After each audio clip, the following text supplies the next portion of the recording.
Bonsoir. Juiga Jamna, Skum Gabaju Shamyagut, Jaim Hidigojanoch. It's an honor for me to be here. I grew up during the time of the dams when they first came in the mid-70s for us. They dammed our rivers in the mid-70s. Around 1975 was when they first started. I was just a young kid at that time. My dad ran Webb's Lodge on the island of Fort George. And I would go with him, every once in a while for breakfast, help him out, doing dishes, whatever. I got to see all the workers that had come in, especially not the Hydro-Quebec workers, but the ones that came to move our town. They chose a site 11 kilometers upstream from where we were. And for me, it was a time of excitement. It was a time, of action. And, I don't want to overly romanticize our island, but it was gorgeous there. It was beautiful. People, it was a very beautiful community, and the river was right there. My grandfather's house was a 5-minute walk from the shores of the river.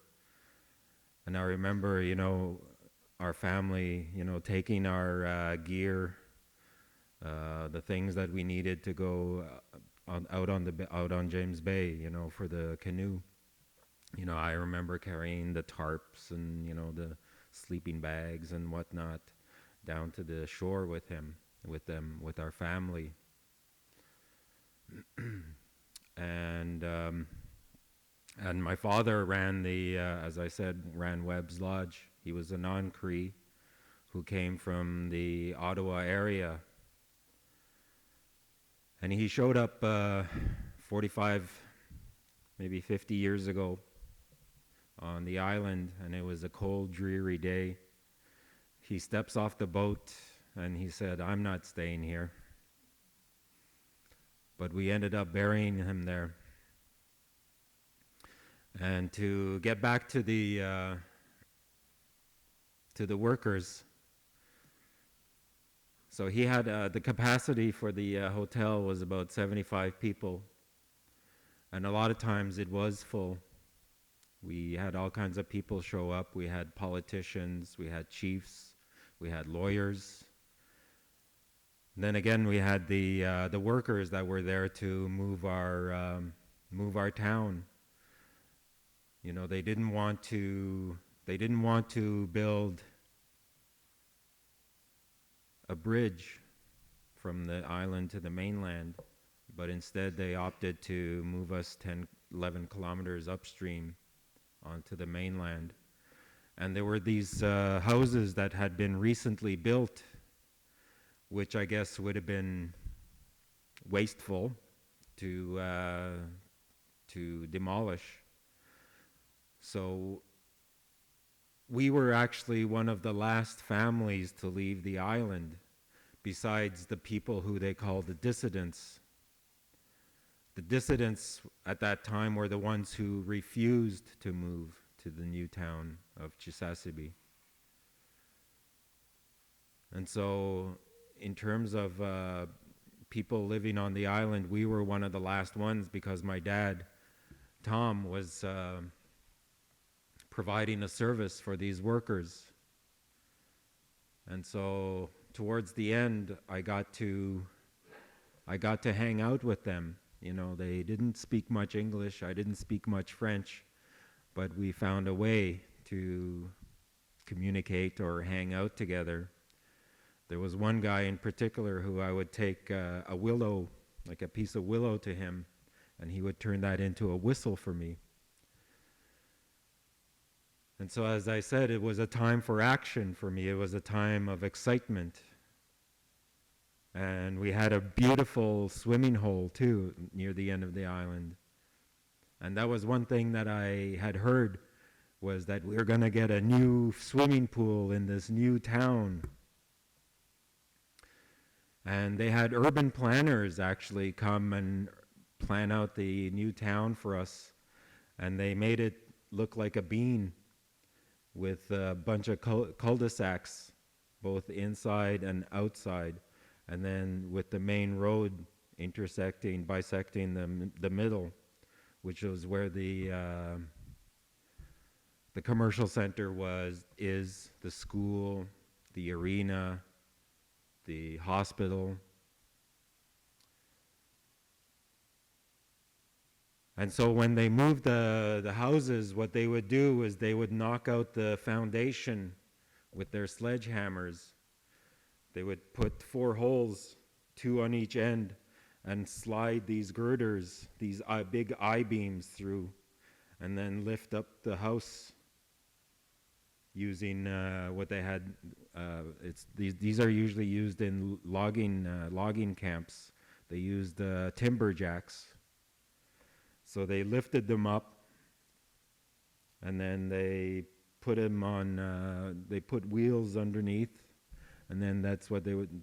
And then they would drag it to the new site, and they floated them on this barge, which consisted of like four pieces of a floater. They made a platform, and they used wires to guide this back and forth. And so it was a time of excitement. We're gonna get a new town. We're gonna get a new start. We're gonna have a new pool. I was like, I don't know, maybe 12, 13 at the time. But looking back on it,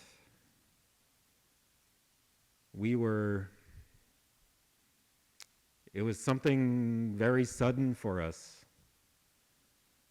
It was overwhelming a bit as well. And these urban planners, they were from here actually, here in Montreal. They tried to build the cul-de-sacs into family groupings. Try to make the middle of the cul-de-sac into this nice, beautiful park.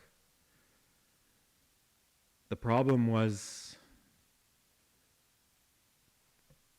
the commercial center, it looks like a prison. It's this gray mass of concrete. It actually looks and feels like a prison. There's no room for growth. There's no room for small business to thrive or to operate in there. The downtown area still looks like it's under construction. And we have problems with mold in the houses, black mold. The river has ceased to become our friend. Now it's just something that's there. It's almost like as if it's a dead entity. And it's taken us 30 years to get that pool finally. They opened it up like maybe 3 years ago or so. I still haven't tried it out yet. But I think for me, we had a clean slate. We had, the island is still there. They were afraid it was going to wash away from the increased flow from the dams, but it actually got bigger. The island actually got bigger, and it's still there. It's still intact. And so in a lot of times I ask myself, was this move really necessary? Did we have to do this?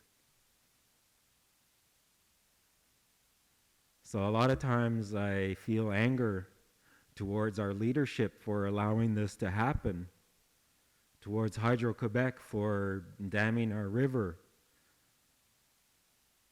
towards the urban planners that could have done a better job of planning our town. You know, now we have young people that don't know why we have problems. Actually, just last night we had a suicide in Chisasibi. A young man took his own life. And I bet you he didn't know why he was having problems. And so those are the kinds of things that make me angry, you know, especially driving through the downtown area. There's a pole almost sitting in the middle of the road. It's like a constant reminder for me of the poor planning that was done in our community. It was almost like it was haphazard. Okay, if we put all the Bobishes, if we put all the lame boys here, the people will be happy. They'll be together.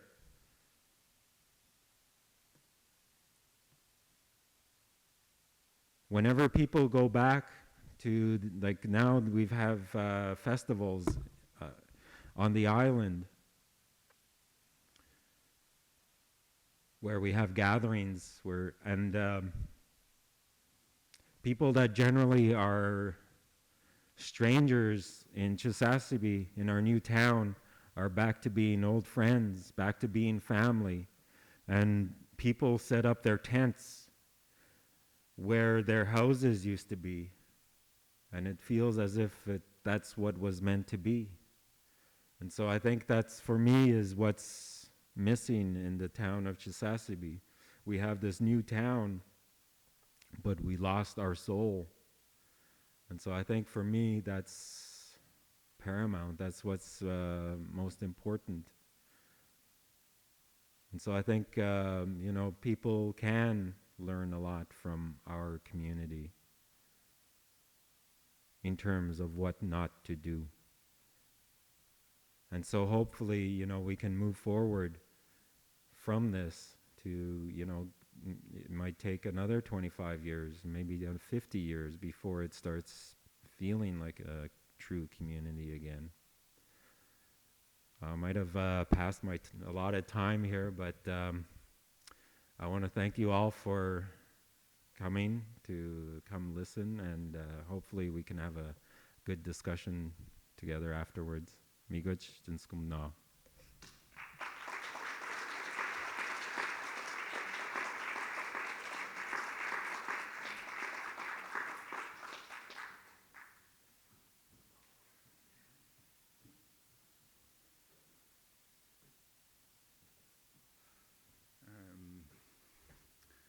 Of course, I don't know what to say after this really, for me, touching speech by Ernest. I think what I can say to make the shift to what I did is, I think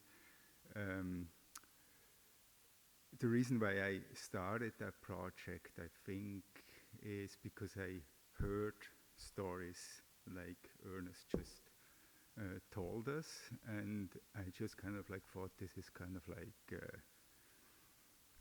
incredible, and I felt I wanted to do a project about that, and I think maybe one of the reasons is that I noticed that a lot of people here in Montreal or in Quebec or don't really know what's going on in the north. And I ended up in the north just by chance. I was in a couple of communities in the James Bay and in Nunavik, giving some workshops in local schools.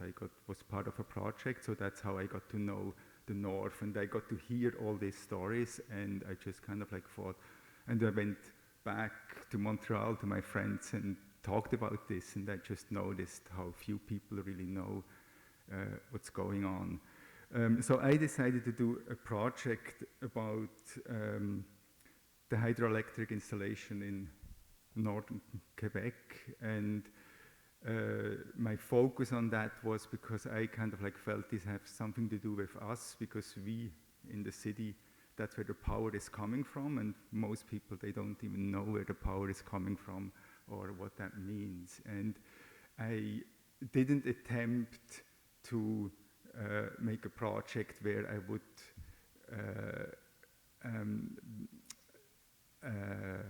I kind of like, I felt well, it's hard.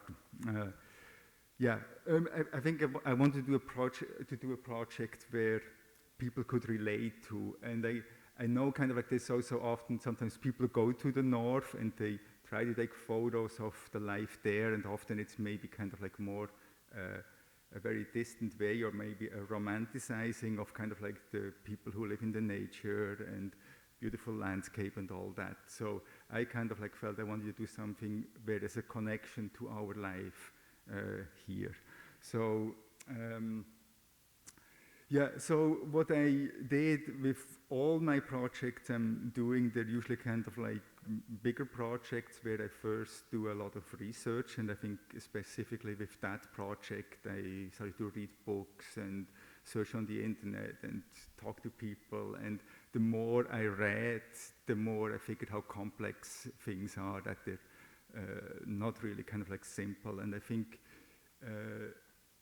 my take on it is that I think they used to be maybe much more simpler, kind of like 30, 40 years ago, where they were on one side the Cree and on the other side was Hydro-Quebec, and things are not so clearly separated anymore, because Hydro-Quebec, they learned their lesson, so they're doing now more kind of like environmentally friendly power dams, and so it's not so clear anymore. And it's, of course, there's also money involved and all kinds of things, but I think that's also the part which kind of like interested me, that I think these days it's not necessarily so clear good versus evil. It's kind of like there's a lot of things in between. So what I then did, I mean, I work as an artist. I'm not a journalist and I'm not a filmmaker. So, and I kind of like think, although this is really subject also for a film, and you could make a documentary, but I didn't want to make a documentary film. And so what I did is kind of like, I looked at some specific elements of that story and try to make work out of that. So that's what I did, and I'm gonna present that project, the work which resulted. So it's work in the context of visual arts, which means usually when this is shown in an exhibition, there's not much explanation. The work should speak for itself, or at least my goal is then that people look at the work and that it raises questions. So that's a bit how I work. So that's maybe, yeah. So after this really long introduction, I give a roundup of my project. I think it was also, it's interesting that Ernest decided not to show any photos. So I just imagined that while he was talking, everybody had some image. It created some image in their head, and it created also some images in my head. And now you get to see how I saw it when I was there. So that's kind of one vision, and I think there's probably many other ways you could look at that.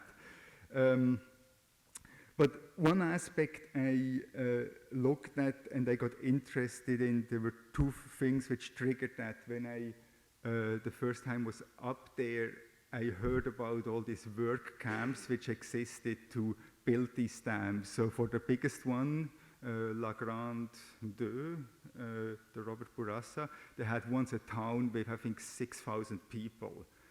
I mean, in the middle of nowhere. I mean, we're talking 1,500 kilometers north of Montreal. And from that town, there's barely anything left. They moved the whole thing. So what they're doing is they're building these towns, and they build a dam, and then they move the town. So I just kind of like, I thought this was mind-blowing. And also now, when the workers who work now on the finished dams, they because there's no villages there, so they're flown in for the 8-day shift, and then they get six days off. So I kind of like figured, hey, it seems kind of like the workers from the south, these are the new nomads somehow. And then on the other hand, what we saw is kind of like with the native population, through the process of people coming from the south, they started to settle. So we have kind of like almost a reverse movement. The people from the south are the new nomads, and the nomads, they settled. So I decided it could be interesting to look at settlement. So one of the things I did when I was up there, I photographed a lot of settlements, a lot of different types of settlements. So yeah, and that is one settlement that is actually one of these construction camps. These are trailers, and they're about ready to be shipped to another location. So that was kind of like the Rupert River construction, where they had maybe a town there, maybe 1,500 people or so. And the interesting thing is also, although there are somehow towns, they're totally sealed off from anybody. So you can't really enter that just like this. And the only reason I was there is because I'm good in map reading, and we found a road from the north which led us to that camp. And so we took some photos and then went out through the front, and there they were really surprised that we made it into that camp. So, but they couldn't do much. But yeah, so that's why I think that's also why I took probably that photo that way, because I was kind of like being a bit in the bush, and so it wasn't, yeah. So that's kind of like one type. Then here, that's a hunting camp from the Cree along the La Grande River. There's lots of hunting camps now also there, because there's the road going along the La Grande River. So these are also settlements which still exist, that the people from Chisasibi, some, they still go on the land, they hunt. Then here, that is actually a house in Chisasibi. It looks from the shape, it could be somewhere in Laval.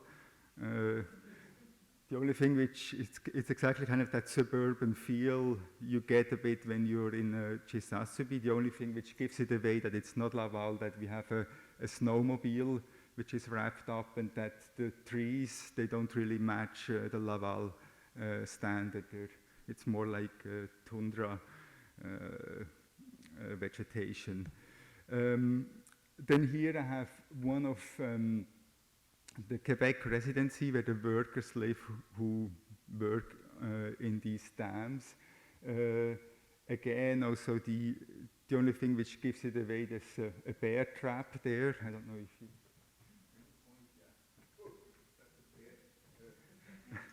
a bear trap, so that gives it away that it's somewhere else. But I think with a lot of these buildings, you really have to look once or twice, kind of like, what is it, or what it is for? Is it for? It's yeah. And then we have we also went to Fort George, that island Ernest talked about, which is now a very strange place, because originally they thought it would be flooded, and then they miscalculated, and because it's a traditional place, so people go back. So you have kind of like new building, then semi-abandoned buildings, then you have an abandoned church. One of the church they moved over, one I think stayed. So it's a really, really kind of like bizarre in-between place, which is not really clear what it is. And then a last counterpoint, another hunting camp, but this time a hunting camp from the white man. This is, I think it's called Bourgeoisie Mirage. It's kind of like in the middle of the Trans-Taiga Road. It's mostly for hunters from the US. They fly in, there's a little airstrip, and then they go hunt there, and they have this really neat, clean houses where they can stay. I presented that in an exhibition. That was the exhibition at the Musée d'Art Contemporain. So you see it was kind of like presented as a series of photos. To the right, you see another photo that's actually a photo of a substation I took, and that brings me to the second aspect I was looking at in that project. I was kind of like interested in the idea of that we have kind of like two streams. We have kind of like the river, which doesn't exist anymore, which is now kind of like more the reservoir. That's what we see kind of like on top, all these dots. This is kind of like the reservoir. It used to be one line, a river. Now these are kind of like just these dots. And then we have the stream of electricity, which is going south. And you can really feel a bit on that image. That's a map that how kind of like the electricity is milked out of the river. It's kind of like, yeah, and just kind of like for the record, this is Montreal here, and down here, this is Boston. There is one power line, a DC line, which goes uninterrupted from Radisson all the way to Boston. And so it's off the Quebec grid, so when there's a problem with the Quebec grid, there's still power in Boston. So I kind of like thought just the image that the rivers are dammed, but there's one line which goes uninterrupted to the south. That was kind of like something which was for me also a starting point for the project, that this is really what's happening there. So I did a whole series where I photographed all these substations. That's where the transmission lines get bundled, and then the power gets shut off. Again, I don't know all the technical details. I have my friend Jeffrey Jones here, actually, who came on the trip with me, who knows all these things. If somebody has technical questions, he might be able to help. That's actually the Radisson substation where that DC line starts. And what I then also did, we then also drove all the way to Boston, to the other end of the line where that DC line ends, and also photographed that substation in, it's called Sandy Pond. It's a bit outside Boston. That part was kind of like interesting as an experience to drive to the US to photograph infrastructure, sensitive infrastructure. So all the questions you have to answer on the border and the security of the company you have to talk to, that's all kind of like a whole other story.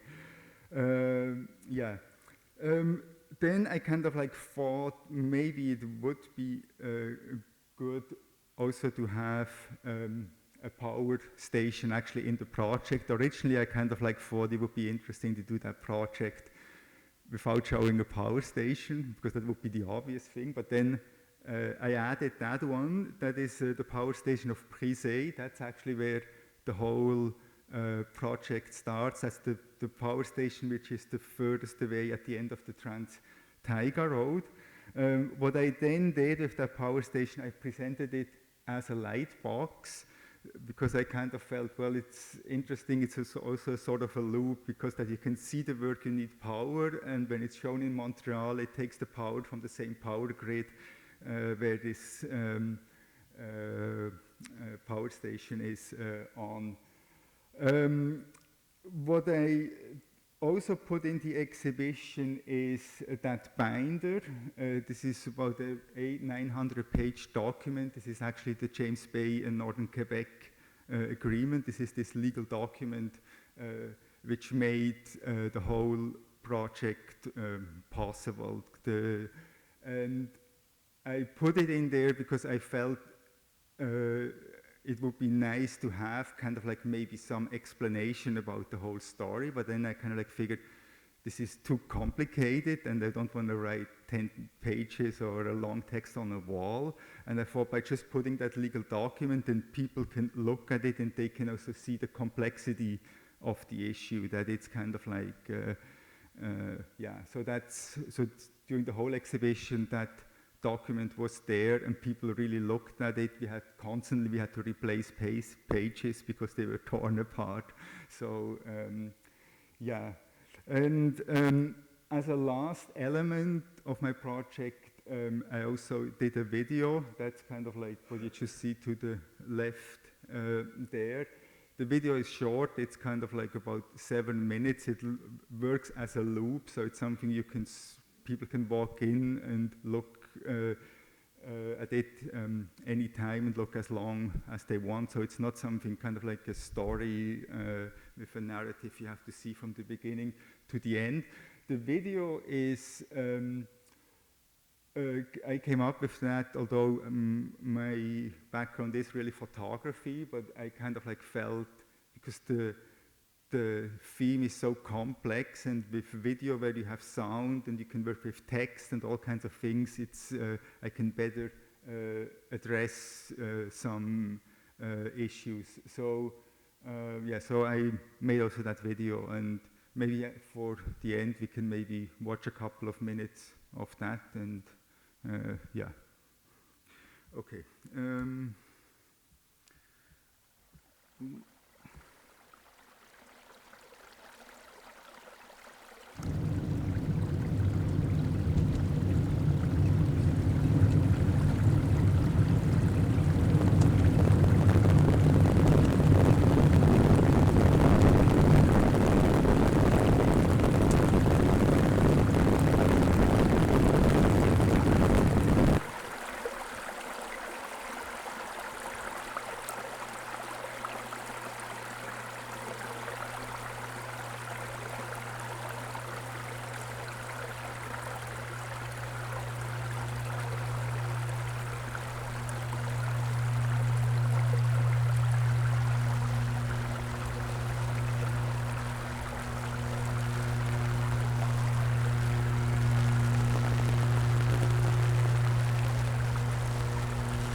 pas de village avant. Les Autochtones, c'était des nomades. Donc, il n'y avait pas de village à déplacer. Le seul endroit où il y avait des gens qui étaient installés, les Autochtones, c'était des nomades. C'était à Fort-Georges, une île, dans la baie James, juste à la sortie de l'eau. C'était à Fort-Georges, qui est une île, dans la baie James, juste à la sortie de l'eau.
That was my part or my project. Now we can talk.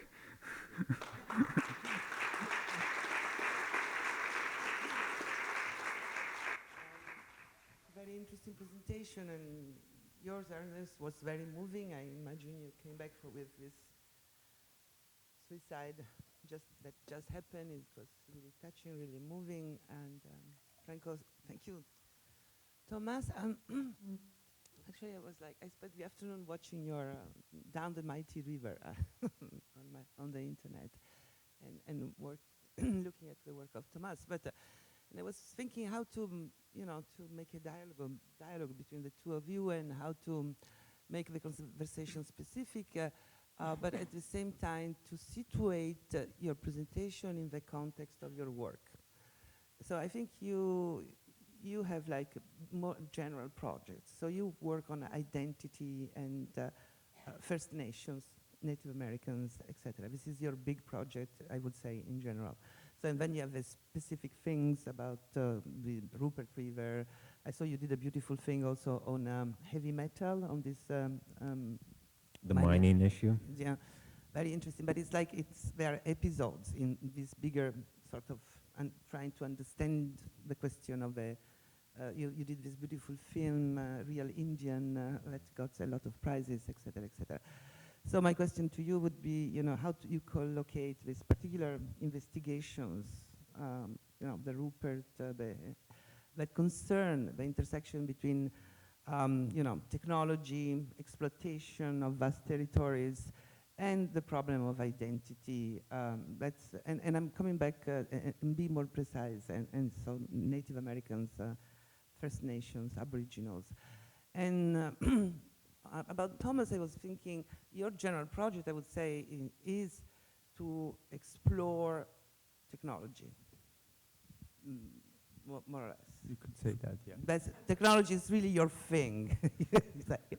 Technology, because you did a piece on airports, on towers illuminated by electricity at night, et cetera, et cetera. And they seem that in this other project you did, it was not necessary to use more formal representation other than photography. It seems that in this one you were sort of obliged to introduce maps and videos.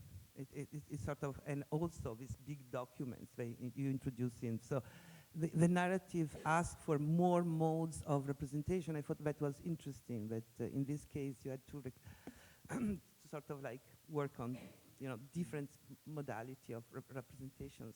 But so I was thinking that maybe you can be more precise about these particular projects in relation to your general projects.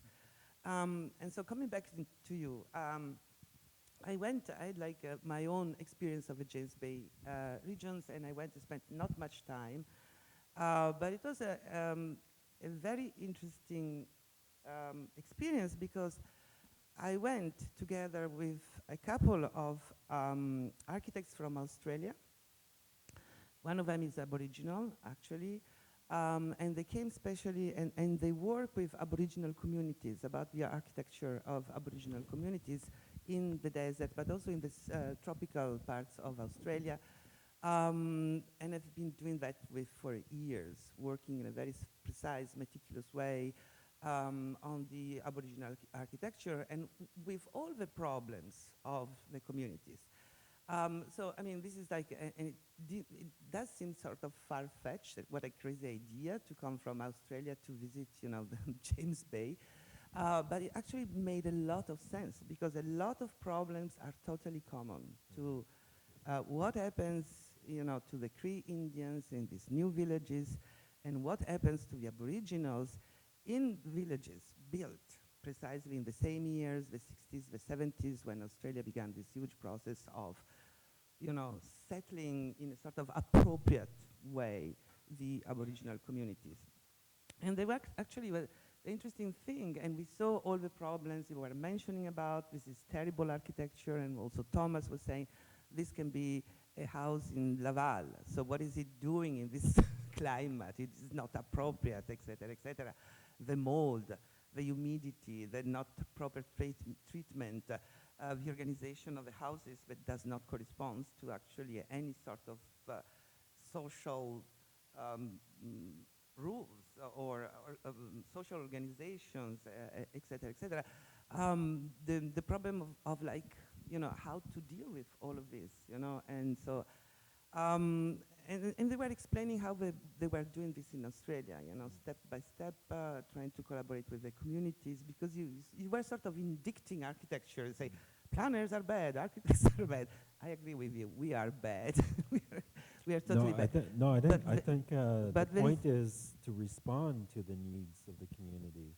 You know, the house that he took a picture of, try bringing a caribou into there. You know, to butcher, to skin. Totally. You know, that, for me, that's not a response to the needs of the community. Totally, but so the way these Australians are doing it is to work like, basically they spend months with a community to discuss each element of what a house should be, et cetera, et cetera.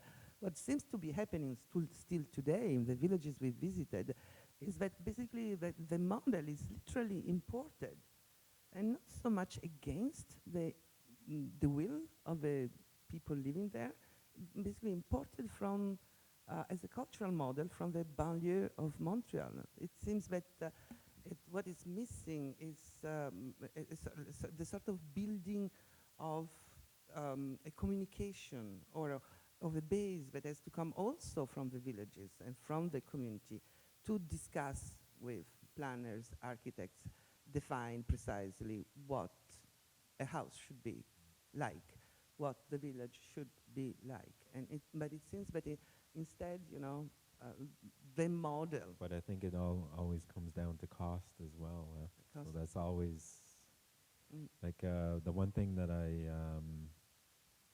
I think about a lot is that we are surrounded by materials that have built great cathedrals and castles, you know, in other places. You know, we're surrounded by rock, we're surrounded by wood. You know, it's like, you know, the potential is there, you know, to make a lasting monument or architectural for the people, architecture for the people, you know, it is there, the possibility is there. Possibilities. Now, I was wondering, because that's my other observation, that, for example, to go to the desert in Australia is extremely easy and not so expensive. What is very peculiar about the north, the Canadian north, it's extremely difficult to get there. This is also because the south of Canada doesn't know the north of Canada. It's super expensive, it's difficult to access, there are really no structures. How do you build up a conversation with architects that I assure you, you will find young architects here in Montreal willing to come to discuss with the communities, to, you know, to go step by step to really build something interesting, meaningful, and appropriate. So that's a real problem, I think, that should be solved probably with, so from like two sides, you know, the communities on one side should ask for this, and I believe you will find a lot of young people here in Montreal coming out of schools of architecture willing to go all the way to understand and build a better architecture. There's one thing you'll notice in his photos is of the teepees. You notice the teepee frames that are there. They're not abandoned. It's just that the covering is off. My mother has one. If you look on Google Maps and you zoom in on Chisasibi, you'll see my mom's teepee in the backyard. And that's one thing that a lot of people still have, is that they have those teepees, and they're used as a cooking, a place to cook your food, traditional food. And there's actually what we have tents, which we call prospector tents, and they're in the shape of a traditional house. And sometimes what you can do when you're out on the land is you attach that tent to the teepee, so you have the cone plus the house-shaped tent attached. And sometimes there's two of those tents attached to the teepee in the middle. And I would like to actually explore that as an architectural feature for housing, you know, so that the teepee is attached to the house in some way. You know, that's actually one thing that I would like to explore maybe in the future. I don't know, what do you think of that? I mean, when you were confronted by this architecture, because I was as scandalized as you were when I saw these banlieue-like villages, totally, and I say, how did this happen, you know? How did it happen? And basically the answers I got is that like the responsibilities was coming from two sides.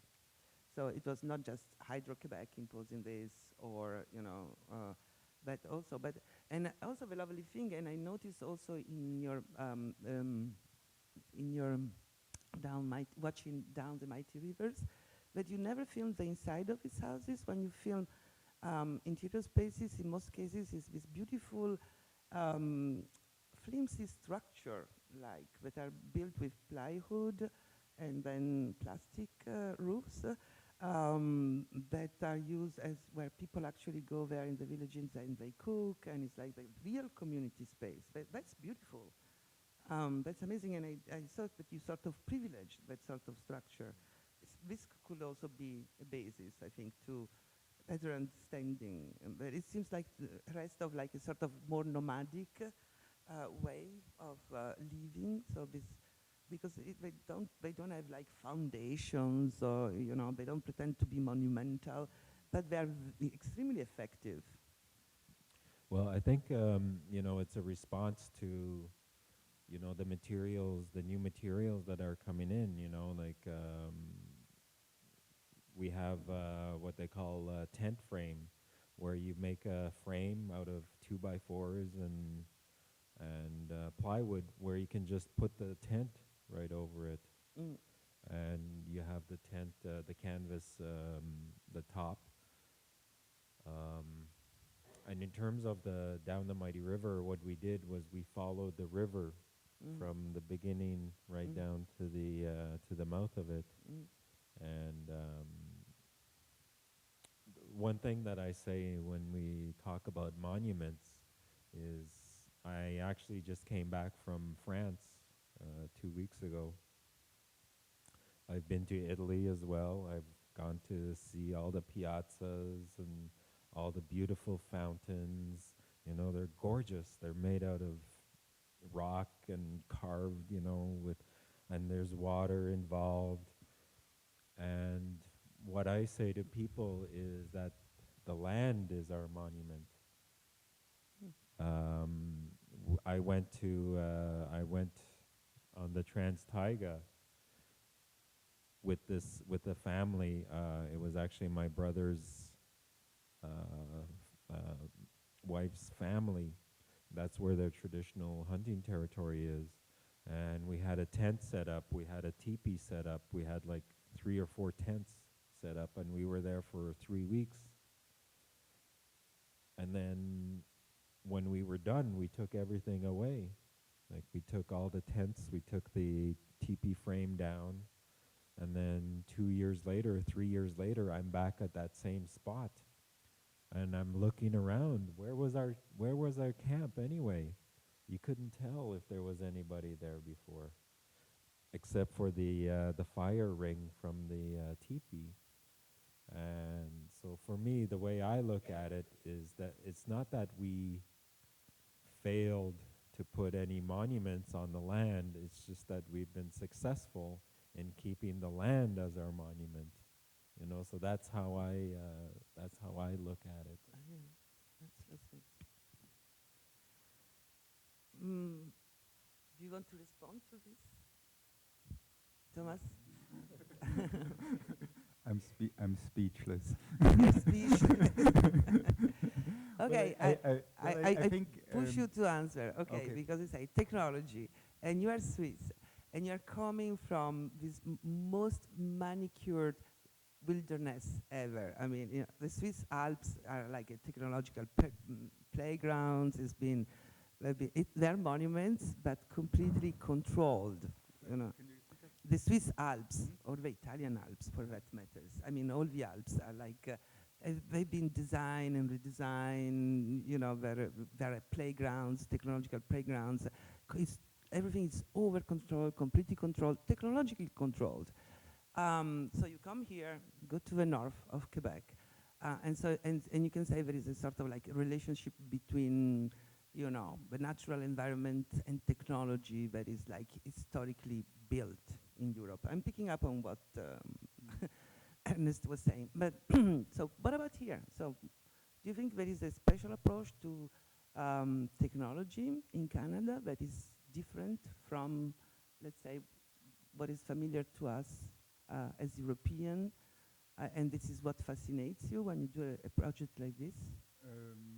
Well, I guess the difference is really that I think in Europe it was built over centuries, so that it's more a bit one with the landscape. I mean, there have been trails over the Alps. The Romans went over the Alps, and so most of the trails and the infrastructure was built over centuries slowly. So that's why it's slowly adapted, whereas in the James Bay until 50, 60 years ago there were no roads, zero, nada. There were canoes and rivers, and all of a sudden, a massive attack of technology road is parachuted in there. So I think that's a huge clash. I think that's kind of like that's the difference. I think, yeah, but I think. It's a good. I mean, I never thought of that project in relation to technology in the Swiss landscape.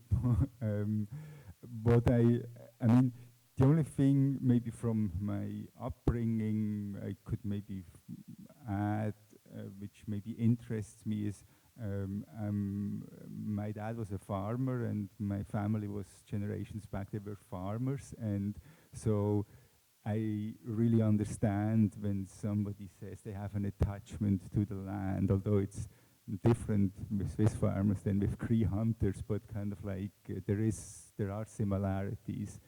And that's maybe one thing which made me interested, or that's why I think I have, at least on one level, an understanding that I can relate to that a bit. But I think the other thing is, I don't know, it's so hard to explain why. I mean, I think another reason is because I looked at technology here in Montreal, or kind of like in our backyard, kind of like what's happening, what kind of architecture we're building, airports, people working on computers. These are all past projects, and so I think that's kind of like the relationship somehow that I decided I want to see where this is all coming from somehow. And but I think the big difference is, and I think to all the other projects, is because it's outside of my zone where I live, so it's kind of like I'm going into unknown territory. So that's why this project, I think, for me was much more complex than all the previous ones, because I had to deal with other issues. I mean, when you do a project like photographing electric mountains, like I did a project where I photographed ski hills in Quebec, I mean, there's only so much research you can do. I mean, it's the ski hills and they're lit up and they use a lot of power, and like, I mean, that's basically it. They lit up the landscape and the rest is visual. So there, it's kind of like, and it's, but like if you go to Northern Quebec, I mean, it's the story is never stopped. There's so many layers of, and so many ways you can look at things, and so many things which are happening there. So that's why I ended up also using not just photography, different media, just kind of like to, yeah, so that's maybe my answer. Does that answer your question? Yes, I'm trying to summarize. So basically for you in Europe, you would say that in Europe, technology is sort of naturalized in the landscape. I think technology is more natural like in the European landscape. I think the Alps are more a cultural space than a natural space, because it's kind of like it has been people living there for centuries, there are villages and so on. So it's kind of like this is a landscape, or maybe it's nature meets culture. I don't know, but I think that's kind of like different than here somehow. Yes, do you agree with that? Yes. Actually, we went on our trip. We went to a little town called Ivoire, which is about 30 kilometers from Geneva, and it's a medieval town. You know, it's a walled little community, and I felt right at home there. You know, I would love to live in a place like that. Not in medieval times, mind you, but Some hot it was water, electricity are welcome. it was beautiful. It was gorgeous there, you know, and like, as he was saying, it's something that's been built up over centuries. You know, let's build this path here. 200 years later, maybe they'll add another element to it, you know, so it's something that's been built up over centuries. And whereas here, you know, like some of the photos that he took of where the workers live, I took that trip from the mouth of the river to the end where the brise is. And one irony that I found was that, like, we would stop at all these different installations, and a lot of these places wouldn't look out of place on the moon or on Mars. You know, they're these self-contained units. You know, suddenly there's this bright orange complex of dormitories and sleeping quarters, or, you know, what have you, and they're fully self-contained. And I'm sure you could take the same concept and put it on the moon, and it wouldn't be out of place. But one irony that I found is that as we followed this road, it was my brother and a cousin and a friend, and we were on a hunting trip. And we stopped at all these different installations, and I had a video camera with me. And we stopped at Brise, which is like one of the biggest complexes on that project, right next to one of the biggest dams in Quebec, if not the world. There's a station that monitors the weather and things like that, and it uses a windmill, to power it. And it's right next to one of the biggest dams in Quebec, if not the world. So that's one irony that I found on that trip. And there's plenty of ironies. You can find a lot of them up there. Stay. Yeah, absolutely. Does anybody have any questions? Des questions? Oui, on prend des questions en français.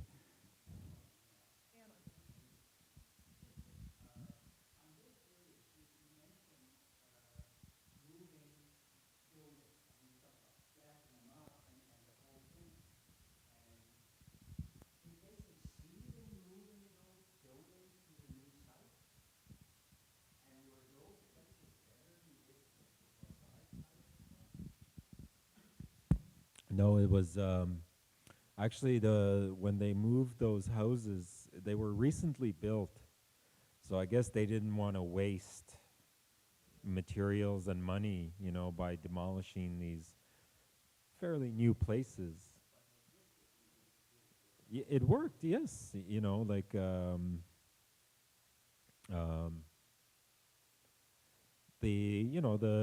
was the team that was working on the move. They were professionals. They knew what they were doing. And you mentioned the church that was moved. It was the Roman Catholic Church, actually. It was probably, the same size as this room. The steeple is maybe twice the height of this room. And that was their biggest fear, is it going to tip over on the river? Obviously... It was done in winter, right, on an ice bridge? No, it was actually floated on pontoons in its entirety. And for a lot of the houses, to move them from the island to the mainland, it became a routine for them. So it was no big deal for them after a while. And it's actually, I was actually working at the CBC here in town maybe 10 years ago, and actually, it was actually, the name of the company is Grenier et Frères that moved the town. And I actually saw one of those brothers. I went up to him, I remembered him, and he remembered me, I was like, hey, remember I'm Tom Webb's son, from the island, and, we shook hands and whatever, and it was actually quite something to see him, 30, 40 years later.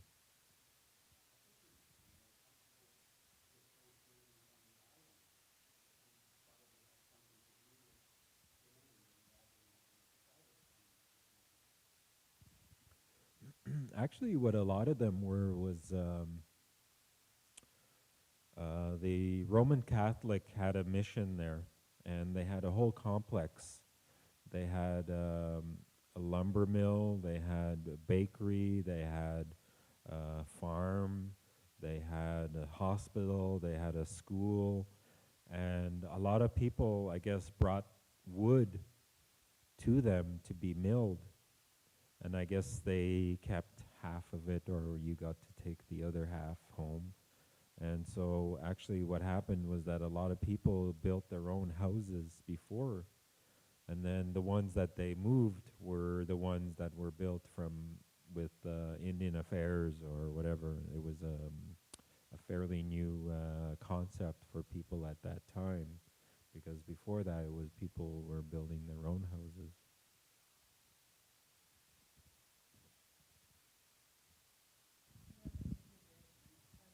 If you would change it, how could you change it? If I would change what? With the housing situation, that it would be feeling more like home to the people that are living there. Well, I think,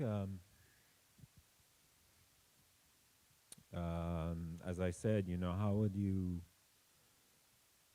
go to any house in Laval, you know, you try to bring a caribou into there, like a whole caribou, you know, to skin and to butcher, you know, how difficult would that be?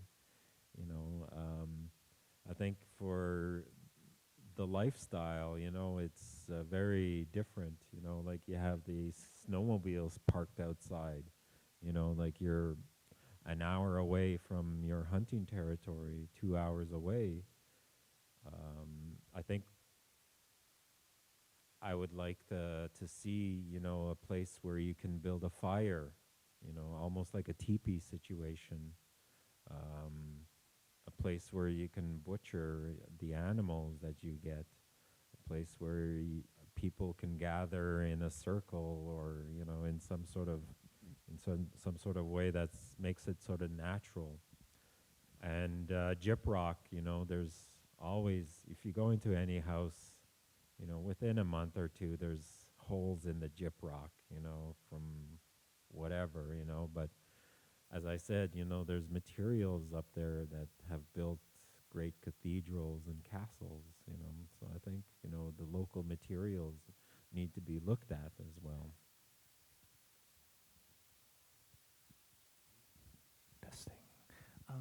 Two questions building on those. One, your mother maintains a teepee. What's the advantage of teepee cooking? Why would you continue cooking in a teepee? I'm just curious.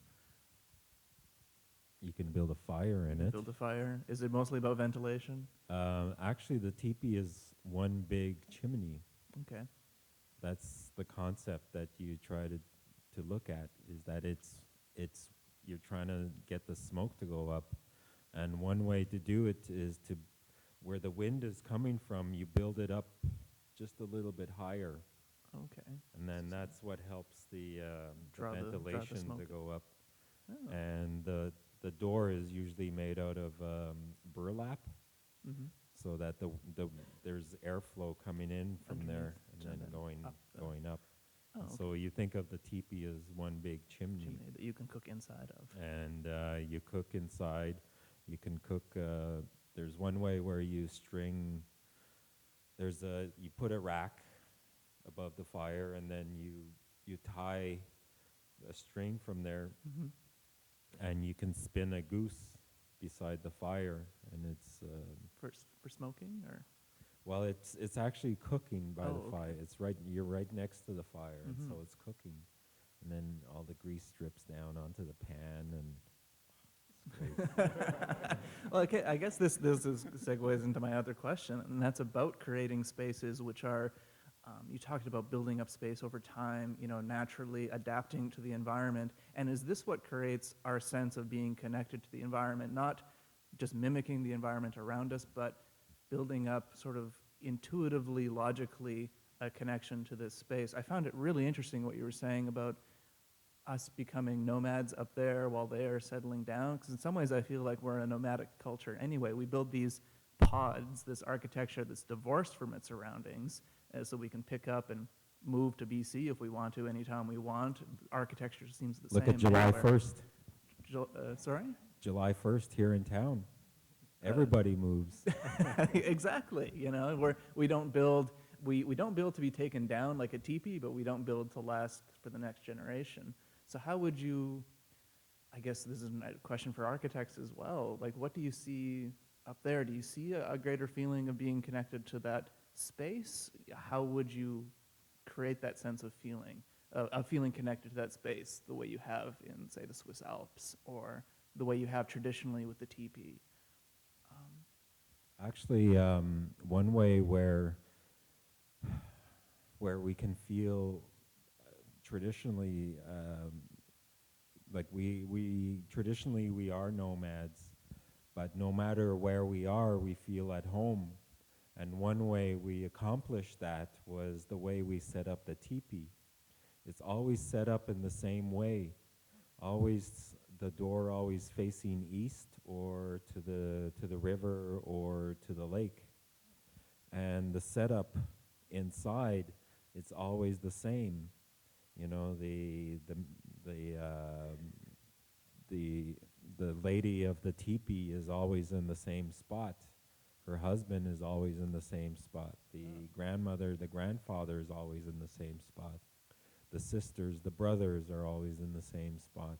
And so that's how you establish this continuity, this feeling of constant, like this feeling of constant way of living in that teepee is you always follow the same protocol.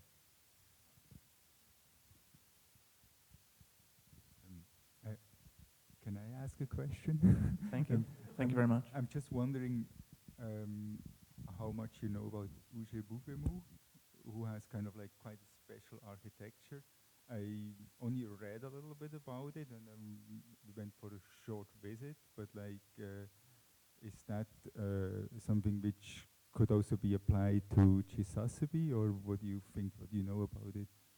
I actually saw Ujibugumu from its inception when it was just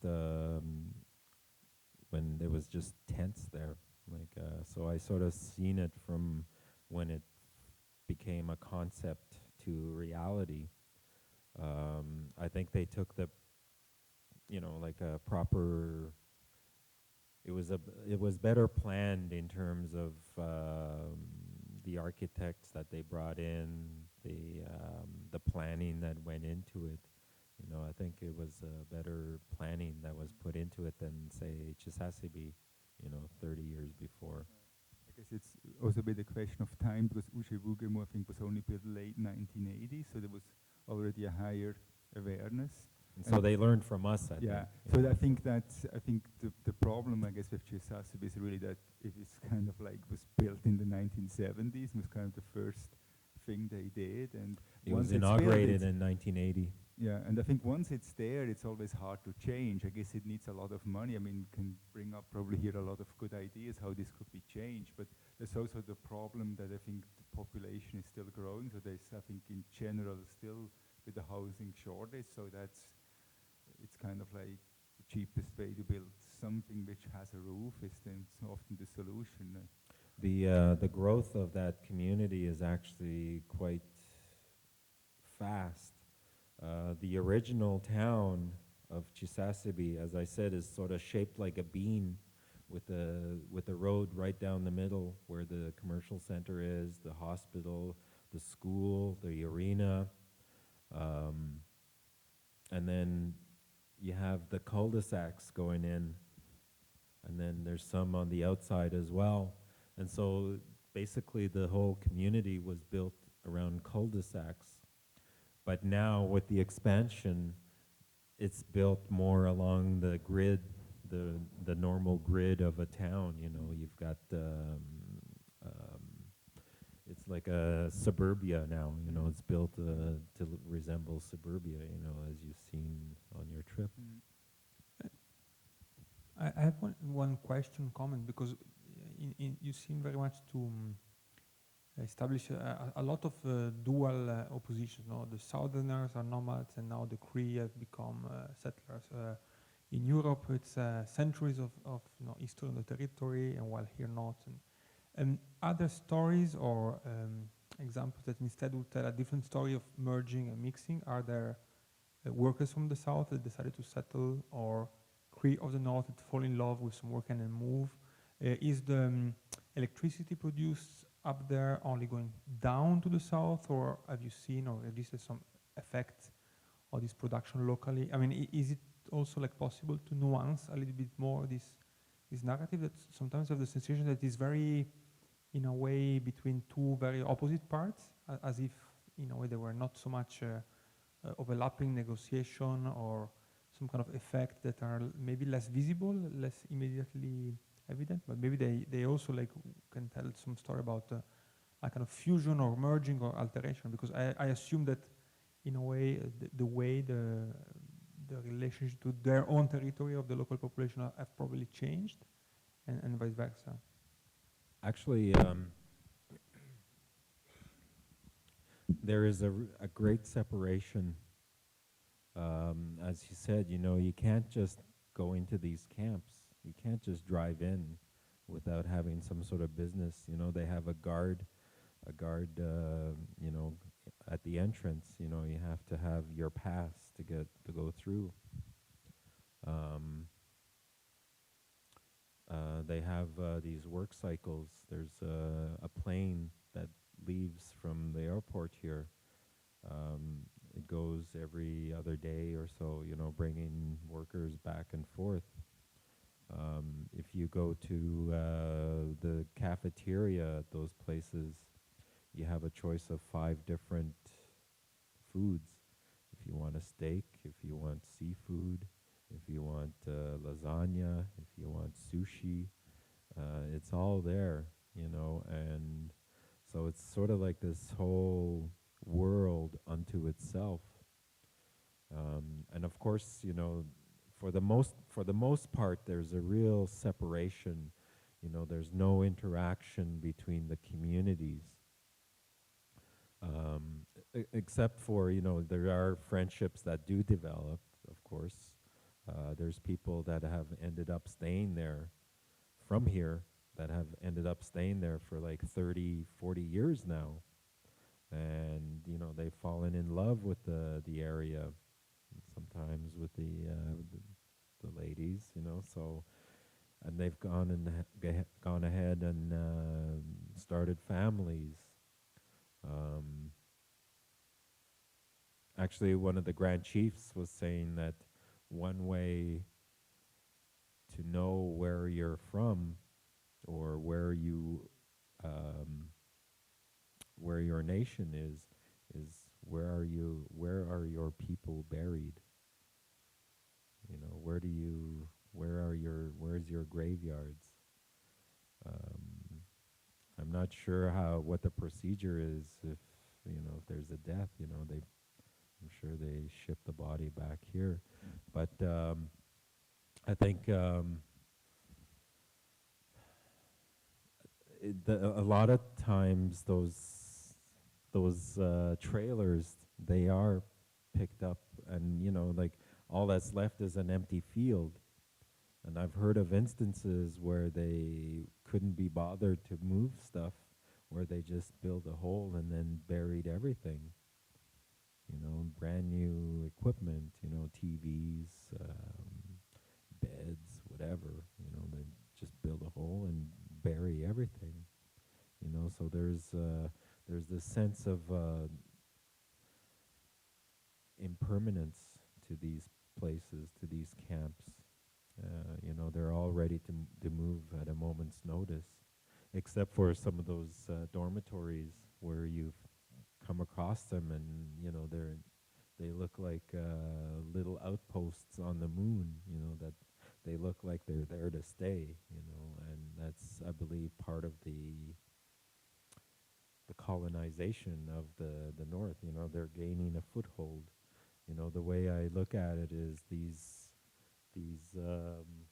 power lines are almost the same thing as the railroads from the Wild West. It's one way to gain a foothold onto the territory. And I was told, but curiously, because maybe it was like misleading information, but that actually it was part of the deal that negotiated by decree, that these communities were to be non-permanent. That actually people working for Hydro-Quebec are discouraged for bringing families, or for thinking even of living in a permanent way there. And that there is also an effort from the part of Hydro-Quebec to employ Crees.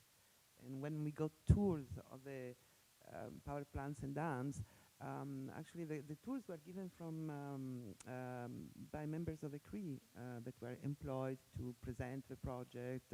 We went Mr. Saganash? yeah. So there is actually, so the nomadism is sort of like, you know, a required condition that came from the Cree, from what I understood. Am Well, I correct? that actually, in terms of hiring people, that Mm. actually took a long time to implement. Yeah.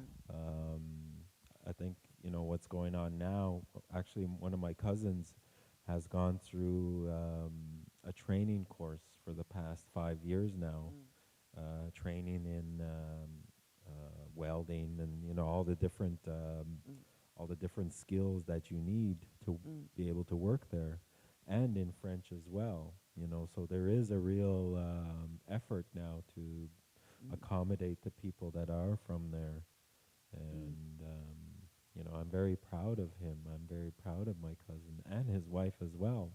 You know, they're almost graduated. They're almost ready to start working, and they are designed to be. All those camps are designed to be temporary, but there's actually one, Radisson, that has become, that one was supposed to be temporary as well, but it's sort of become a permanent community. So I don't know where that stands politically now. Yeah, but I am correct. I understood correctly that actually the Cree did not want permanent communities related to hydro constructions. So they discouraged the idea of like people employed by Hydro-Quebec to move with families in more permanent settlements. So and they required also that these big camps that they construct, that they should disappear without leaving traces, basically, as part of not of reducing environmental impact. So it was part of the whole negotiation, I think, you know, on the control of the land, et cetera, et cetera. So it's interesting that it's not, you know, just the politics of Hydro-Quebec. It's also, you know, it's coming from the Cree, basically. Time for one last question.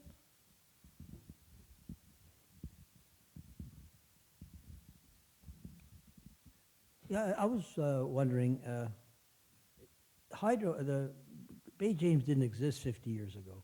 There was no electricity coming from the north.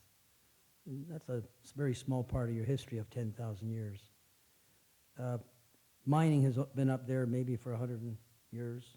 I guess logging has been there forever. But so, you know, juxtaposition of all these, and now all of a sudden you're moving around. But I lived up in, when he mentioned Sheboogum, I used to live in the mine towns. It's cold up there. And I was wondering, 50 years from now, what do you think it's going to, because you got to remember, globally, the Assembly of First Nations, like, you want to fish, you want to hunt, you want to trap. Don't disturb that. But the white man has disturbed a lot of that. And I'm sure there's an adjustment period here. I guess you call it money to compensate for the fact that you don't get all the privilege you used to have before in terms of freedom. But what do you think it's going to be like in 50 years? And hydro will only been there 100 years by now. Then, will it be that much different? And what improvements do you look for? Because there's been a lot of damage done to the culture with the, you know, the residential schools, the Mounties coming up there shooting all the dogs. Now they got snowmobiles. They don't have, you know, you don't have dog sleds. I mean, that was quite a change, I can imagine. So what will be in the future that would be more sensible for you? Well, we've had actually one of the big changes to the bay, James Bay, is the change of salinity.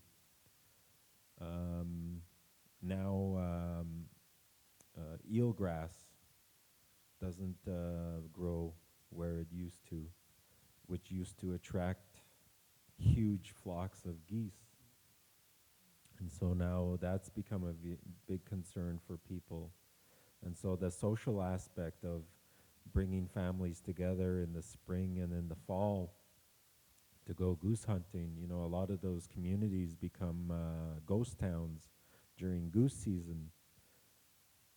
And so now we're losing that aspect of it. You know, the flocks just basically fly through now instead of stopping where they used to, you know, because the food source is gone. Even when you look at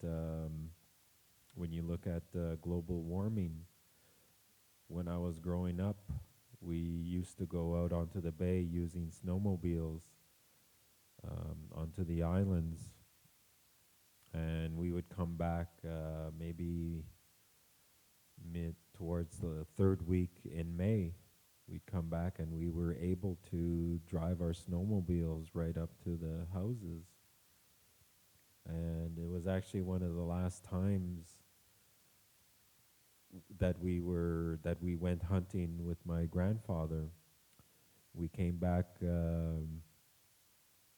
on the snowmobile, and there was a foot of water above the ice, and we were basically plowing through water. And we stopped on an island. It was actually the last island before hitting the mainland. And it was my uncle that was, sort of taking us through. And we stopped on top of the island, and he was surveying, the last stretch. And then I overheard him say, "I'm 90% sure." In my mind, I'm going, 90% sure of what, And so we went ahead. And again, we were plowing through a foot of water, and it's all above the ice. And we made it home okay, we made it okay. But the next day, I came back to where the landing is, and everything was gone. All the ice was gone by then. And so now, everything is gone by mid-April. We can't use our snowmobiles anymore towards the end of April. And whereas before we were able to drive up to our houses in the third week of May, so we are feeling the changes. The predictability is gone.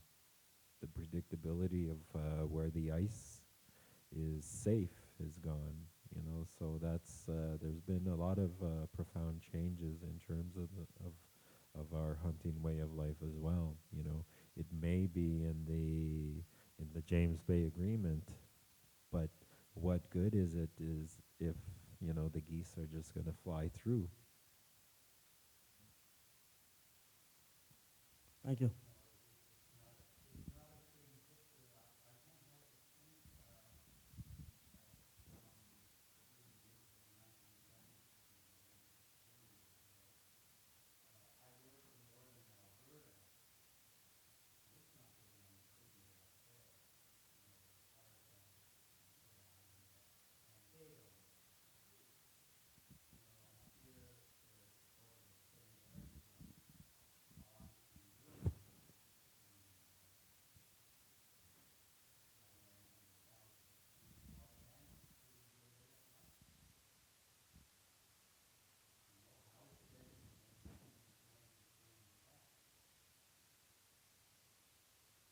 That's true.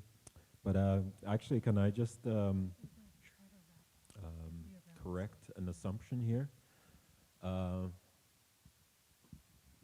Our word for the non-Cree, it's not actually white people. It's not the color. For the French people, our word is pshtogoya, which means the people who live where the river narrows, which is Quebec City. I think that's where the river narrows. So that's our word for people for the French people. And the English, I believe, is the wooden box people. And so, Uh, and so that's one of the things that I like to correct people on, is that our word is, it's not white people, you know. So it's one of the assumptions I like to correct about our words.